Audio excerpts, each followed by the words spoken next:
Elle a survolé sa maison en hélicoptère en route pour une chasse au trésor, pour découvrir son petit ami en train de jouer dans l'eau avec une autre femme. Quand son petit ami l'a aperçu, il a poussé la femme sous l'eau. Elle allait faire payer à cet homme sa trahison.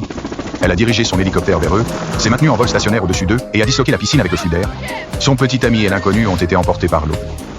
Puis elle a lancé un extincteur sur la voiture de son petit ami. Elle a sorti une clé à molette et l'a jetée violemment. Elle a également tendu de la peinture à son compagnon. Elle a jeté la peinture par terre et a ri de bon cœur. Son compagnon l'a exhorté à arrêter, mais elle a refusé. Son petit ami est monté dans la voiture et est parti.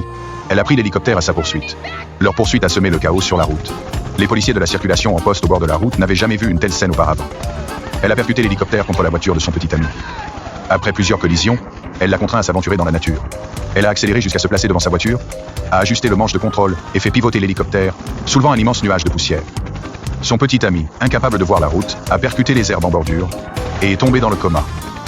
Après avoir accompli sa vengeance, l'alarme de l'hélicoptère retentit.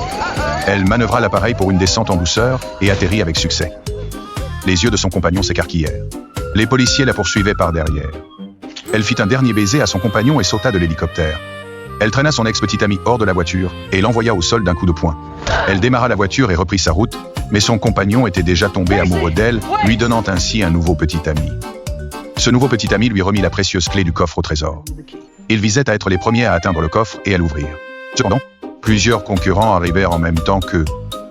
Lorsqu'ils atteignirent le coffre au trésor, les concurrents étaient déjà arrivés et se tenaient là, immobiles. La foule l'a repoussé et s'est précipitée pour ouvrir le coffre au trésor, pour finalement le trouver vide. L'avons-nous fait ?